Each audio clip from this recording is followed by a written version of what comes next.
ಇದನ್ನು ಹಗಲು ದರೋಡೆ ಅನ್ನೋದೇ ಬೇರೆ ಯಾವ ಪದವನ್ನು ಬಳಸೋದಕ್ಕೆ ಸಾಧ್ಯ ಇಲ್ಲ.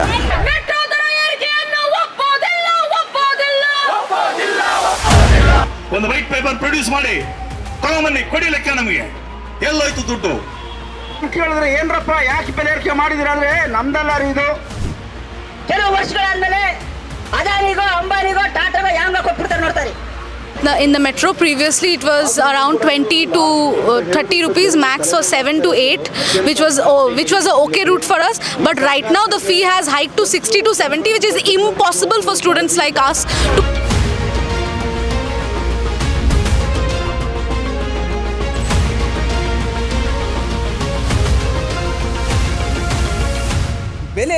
ಬೆಲೆ ಏರಿಕೆ ರಾಜ್ಯದಲ್ಲಿ ಬೆಲೆ ಏರಿಕೆಯದ್ದೇ ಮಾತಾಗಿದೆ. ಕೆಲವು ದಿನಗಳ ಹಿಂದೆಯಷ್ಟೇ ಬಸ್ ಟಿಕೆಟ್ ದರವನ್ನ ಹೆಚ್ಚಳ ಮಾಡಿದ್ದ ಸರ್ಕಾರ ಈಗ ಮೆಟ್ರೋ ಟಿಕೆಟ್ ದರವನ್ನ ಹೆಚ್ಚಳ ಮಾಡಿದೆ. ಈ ಬೆಲೆ ಏರಿಕೆ ಜನರಿಗೆ ನುಂಗಲಾರದ ತುತ್ತಾಗಿದೆ ಎಂದು ಸಾರ್ವಜನಿಕರು ಆರೋಪಿಸುತ್ತಿದ್ದಾರೆ.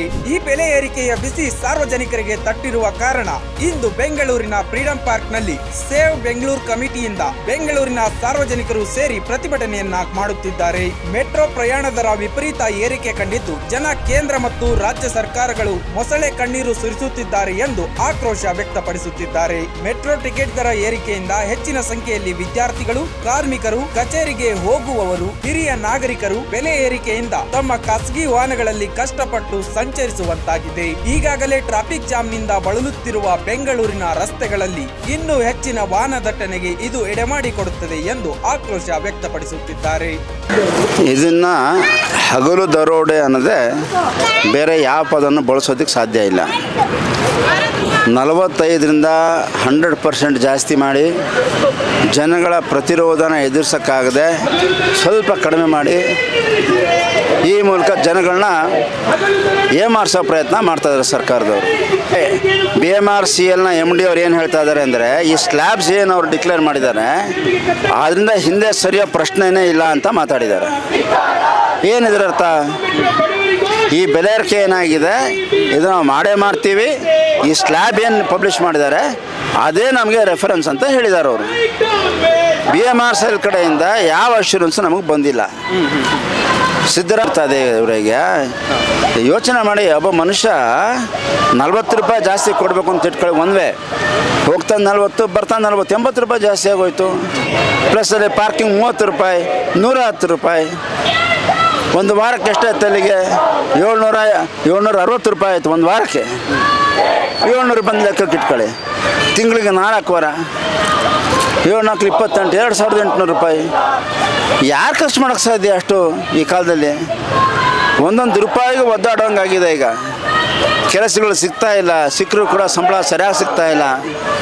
ಸಂಬಳ ಕೊಟ್ರೇ ಸಾಕು ಅನ್ನೋ ಪರಿಸ್ಥಿತಿಗೆ ಬಂದಿದೆ. ಹೀಗಿರ್ಬೇಕಾದ್ರೆ ಈ ಥರ ಏಕಾಏಕಿ ಜಾಸ್ತಿ ಮಾಡಿದ್ರೆ ಜನಗಳು ಎಲ್ಲಿ ಹೋಗಬೇಕು? ಯಾರಿಗೂ ಗೊತ್ತು ಒಳಗೆ? ನಮ್ಗೆ ಅವೆಲ್ಲ ಏನೂ ಗೊತ್ತಿಲ್ಲ. ಇದೆಲ್ಲನೂ ಕೂಡ ಜನಗಳ ಮುಂದೆ ಇಡಬೇಕು. ಅವರು ವೈಟ್ ಪೇಪರ್ ಅಂತ ಪಬ್ಲಿಷ್ ಮಾಡಬೇಕು. ಇದು ಡೆಮಾಕ್ರಸಿ ಆಗಬೇಕಾಗಿರ್ತಕ್ಕಂಥ ಕಾರ್ಯ. I'm a student here and I have always been traveling in the metro. Previously it was around 20 to 30 rupees, max was 7 to 8, which was a okay route for us, but right now the fee has hiked to 60 to 70, which is impossible for students like us to commute. And not just people like us, there are a lot of workers, there are a lot of other youths. It's becoming impossible. I would always say that roll this back fully. There is no other way. If the government can build roadways, if the government can build flyways, they can also increase the transport. This has been the case even for Bangalore bus. This is not the first time that metro is having. So roll back this. ನಮ್ಮ demand ಇರೋದು ಈ metro ದರಗಳನ್ನು ಏನು almost double ಏನು ಏರಿಸಿದ್ದಾರೆ. ಇದು ಅತ್ಯಂತ ಖಂಡನೀಯ, ಅತ್ಯಂತ ದುಬಾರಿ, ಇದು ಅನ್ಸೈಂಟಿಫಿಕ್ಕು. ಅಷ್ಟೇ ಅಲ್ಲ, ಹೈಲಿ ಶೋಷಣಕಾರಿ, ಇದು ಹೈಲಿ ಎಕ್ಸ್ಪ್ಲೈಟೇಟಿವ್. ಇದನ್ನು ನಾವು ಸೇವ್ ಬೆಂಗಳೂರು ಕಮಿಟಿಯಿಂದ ಅತ್ಯಂತ ಉಗ್ರವಾಗಿ ಖಂಡಿಸ್ತೀವಿ. ಈ ಬೆಲೆ ಏರಿಕೆ ಯಾಕೆ ಮಾಡಿದ್ದಾರೆ ಅಂದರೆ, ಒಬ್ಬ ಮಂತ್ರಿಗಳೇ ಹೇಳ್ಕೊಂಡಿದ್ದಾರೆ, ದಿನಕ್ಕೆ ನಾವು 2 ಕೋಟಿ ರೂಪಾಯಿ ಸಾಲ ಮತ್ತು ಬಡ್ಡಿಗೆ ತೀರಿಸಬೇಕು, ಅದಕ್ಕೆ ನಾವು ಜಾಸ್ತಿ ಮಾಡಿದ್ದೀವಿ ಅಂತ. ಅದಕ್ಕಾಗಿ ಇವಾಗ ಏನು ಮಾಡಿದ್ದಾರೆ, ಬೆಲೆಗಳನ್ನ ಏರಿಸಿ ದಿನಕ್ಕೆ 3 ಕೋಟಿ ರೂಪಾಯಿ ಇವರಿಗೆ ವಸೂಲಿ ಮಾಡೋದು ಒಂದು ಪ್ಲಾನ್ ಇದೆ. ಸ್ನೇಹಿತರೆ, ಇದು ಪ್ರಶ್ನೆ ಇದು 3 ಕೋಟಿ ಈ ಬೇಸಿಸ್ಸೇ ವೆರಿ ವೆರಿ ರಾಂಗ್. ಇದು ಅಂದರೆ ಇವ್ರು ಹೇಳ್ತಾ ಇರೋದು ಇಡೀ ಮೆಟ್ರೋನ ನಡೆಸೋದಕ್ಕೆ ಏನು ಖರ್ಚು ಬರ್ತದೆ, ಸಾಲಕ್ಕೆ ತೊಗೊಂಡಿರೋದು, ಸಾಲದ ಅಸಲು, ಬಡ್ಡಿ ಎಲ್ಲವೂ ಸೇರಿ ಮೆಟ್ರೋ ಫೇರ್ನ ಡಿಸೈಡ್ ಮಾಡ್ತೀವಿ ಅಂದರೆ ಪ್ರಪಂಚದಲ್ಲಿ ಯಾವ ದೇಶದಲ್ಲೂ ಹಿಂಗೆ ಮಾಡೋದಿಲ್ಲ ಇದು. ಯಾಕೆಂದರೆ ಮೆಟ್ರೋ ಬಂದೊಂದು ಮಾಸ್ ಟ್ರಾನ್ಸ್ಪೋರ್ಟು, ಪಬ್ಲಿಕ್ ಟ್ರಾನ್ಸ್ಪೋರ್ಟು. ಇದು ಪ್ರಾಫಿಟ್ ಅಂತ ನೋಡಬಾರ್ದು ಸರ್ಕಾರ. Point number 1.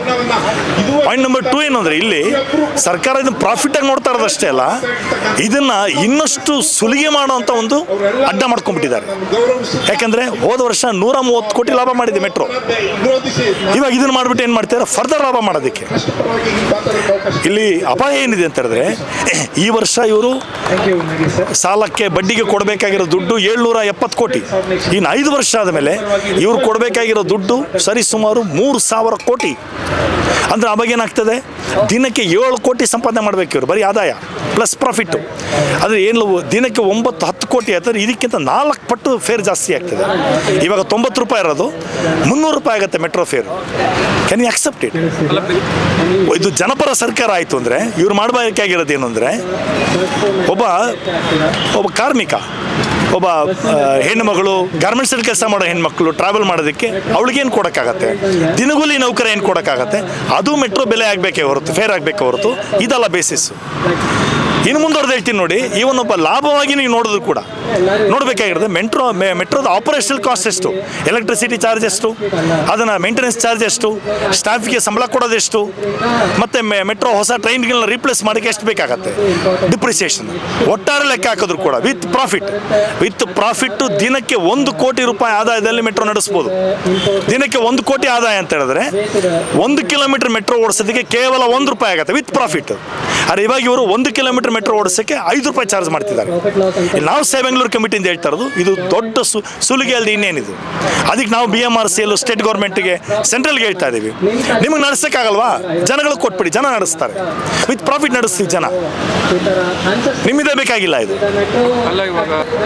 ಕೇಂದ್ರದ ಮಂತ್ರಿಗಳಿಗೆ ನಾನು ಕೇಳ್ತೀನಿ, ಬೆಂಗಳೂರಿನವ್ರಿಗೇನೆ, ನೀವು ಇಲ್ಲ ನಾವು ಪತ್ರ ಬರಿತೀವಿ, ನೋಡೋಣ ಮಾಡೋಣ ಅಂತಿದ್ದಾರೆ.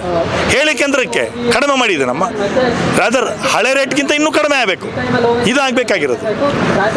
ಆದರೆ ಇಲ್ಲೇನಾಗ್ತಿದೆ, ದೊಡ್ಡ ಮೋಸ ನಡೀತಾ ಇದೆ ಇಲ್ಲಿ. A lot of routes they have been double the numbers, like it's not just up to 50%, there are numbers which doubled up to 100%. So there are these daily commuters who is working on daily wage, who are on a daily budget which is a very tight budget. So this metro fee hike is just getting their balance sheet totally upside down, which they can't even balance the travel right now, and it's totally unsustainable for a person who is spending up to 3,000 to 4,000 per month to travel. So this whole 50 or 60% of hike is not going to sustain for the commuters. We have seen up to 2 lakhs of people who stop using metro in like last 2-3 days. So that itself shows the public how it's affected them. So we'll have to roll back the whole metro fee hike and make the public transport more accessible. Even the BMTC buses have increased up to 15%. Even that is going to affect the same public. So increasing the frequency of the buses and getting back the metro fee hike is the only possible solution right now for the. ಭಾಳ ಕೆಟ್ಟ ಪರಿಣಾಮನೇ ಜನರ ಮೇಲೆ ಬೀಳ್ತಾ ಇರೋದು. ಯಾಕೆಂದರೆ metro ಬಂದಿರೋದೇ ಜನರ ಸಾರಿಗೆ, ಅಂದರೆ ಜನ ಏನು ಓಡಾಡಬೇಕು ಅದೊಂಥರ ಅವರಿಗೆ ಈಸಿಯಾಗಿರಬೇಕು, ಆಮೇಲೆ ಕೈಗೆಟುಕೋ ದರದಲ್ಲಿ ಇರಬೇಕು. ಸೊ ಸಾರಿಗೆ ಜನಸ್ನೇಹಿ ಆಗಿರಬೇಕು ಅಂತಲೇ ಬಂದಿದ್ದು. ಯಾಕಂದರೆ ಅವರು BMRCL ಫಸ್ಟ್ ಶುರು ಮಾಡಿದಾಗ ಅವ್ರು ಹೇಳಿರೋದು, ಬೆಂಗಳೂರಿನ ಟ್ರಾಫಿಕ್ಕು ಜನರಿಗೆ ಭಾಳ ಒಂದು ನೆಮ್ಮದಿನ ಕೊಡುತ್ತೆ. ಈ ಟ್ರಾಫಿಕಲ್ಲಿ ಜನ ಏನು ಓಡಾಡ್ತಾ ಇದ್ದಾರೆ, ಟ್ರಾಫಿಕ್ ಕಡಿಮೆ ಆಗುತ್ತೆ BMRCLinದ ಅಂತ. ಆದರೆ ಇವಾಗ ಏಕಾಏಕಿಯಾಗಿ ಇಷ್ಟೊಂದು ಅಮೌಂಟ್ ಜಾಸ್ತಿ ಮಾಡಿದ್ದಾರೆ ಅಂದರೆ ಅದರಿಂದ ಏನಾಗುತ್ತೆ, ಜನ ಮೆಟ್ರೋನಲ್ಲಿ ಓಡಾಡೋಕ್ಕಾಗಲ್ಲ. ಯಾಕೆಂದರೆ ಎಷ್ಟೋ ಬಡವರು ಕೂಡ ಓಡಾಡ್ತಾ ಇದ್ದಾರೆ ಇದರಲ್ಲಿ. ಇವಾಗ KR ಮಾರ್ಕೆಟ್ಗೆ ಹೋಗಿ ಹೂವು, ತರಕಾರಿ, ಹಣ್ಣು ತೊಗೊಂಡು ಬರುವಂಥವರು ಅದರಲ್ಲಿ ಓಡಾಡ್ತಾರೆ, ಶ್ರೀಮಂತರು ಓಡಾಡ್ತಾರೆ. ಇವಾಗ ಎಲ್ಲ ಜನರನ್ನ ಗಮನದಲ್ಲಿ ಇಟ್ಕೊಂಡು ಈ ಒಂದು ಸಾರಿಗೆನ ಸರ್ಕಾರ ಅದು ಯೋಚನೆ ಮಾಡಬೇಕು. ಕೊಡಬೇಕಾಗಿರೋದು. ಒಂದು ಪ್ರಜಾಪ್ರಭುತ್ವ ದೇಶದಲ್ಲಿ ಸರ್ಕಾರದ ಜವಾಬ್ದಾರಿ ಇದು. ಅದನ್ನು ಫ್ರೀಯಾಗಿ ಕೊಡಬೇಕಾಗಿತ್ತು. ಸಾರಿಗೆ ಆಗಿರ್ಬೋದು, ಆರೋಗ್ಯ, ಇದನ್ನೆಲ್ಲ ಸರ್ಕಾರ ಫ್ರೀಯಾಗಿ ಕೊಡಬೇಕು. ನಾವು ಹೇಳ್ತೀವಲ್ವಾ ನಮ್ಮದು ದೊಡ್ಡದು ಪ್ರಜಾಪ್ರಭುತ್ವ ಅಂತ. ಆದರೆ ಅಂಥ ಒಂದು ದೇಶದಲ್ಲಿ ಇವುಗಳನ್ನೆಲ್ಲ ಫ್ರೀಯಾಗೇ ಕೊಡಬೇಕು ರಾದರ್. ಆದರೆ ಇದು ಲಾಭದ ಇದಲ್ಲ, ಸಂಸ್ಥೆ ಅಲ್ಲ. ಇದು ಲಾಭದ ಸಂಸ್ಥೆ ಅಂದರೆ ಅದು ನಮ್ಮ ಮೆಟ್ರೋ ಆಗಲ್ಲ. ಇದು ಪ್ರೈವೇಟ್ನವರು ಮಾಡಿದರೆ, ಖಾಸಗಿಯವರು ಮಾಡಿದರೆ ಅವ್ರು ಲಾಭ ಮಾಡ್ಕೋತಾರೆ. ಅದು ಅವರದ್ದು. Our demand is immediately they have to roll back the metro fare hike. They have to bring it back to whatever was there before. If possible, reduce it even less. This is our demand.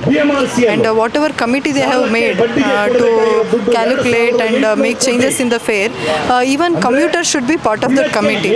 Only some big-handed people should not be there in that. We commuters should be part of that committee.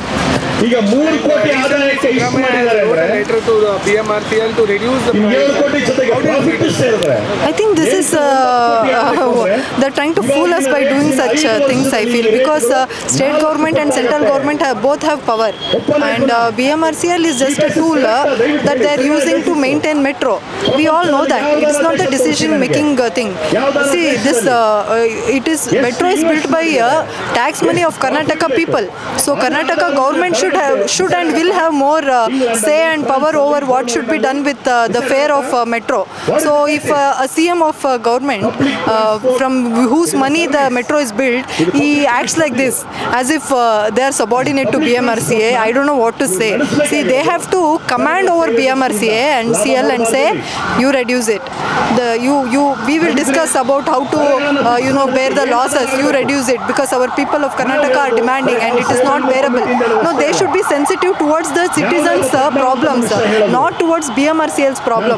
Our problem should be concern for the state government of Karnataka. This government is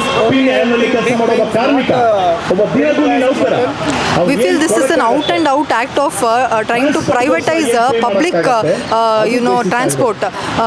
Even central government is part of this act, I feel, because what are they trying to do? They are trying to double the fare and accustom us for the high fare, and then they hand it over to private and we will not feel that pinch.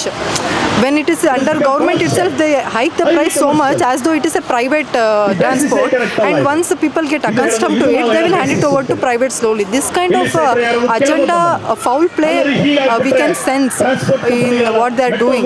If it is, you see, the purpose they told they are building metro and demanded all of us to pay, all of us on 1 liter petrol, 1 rupee we have paid.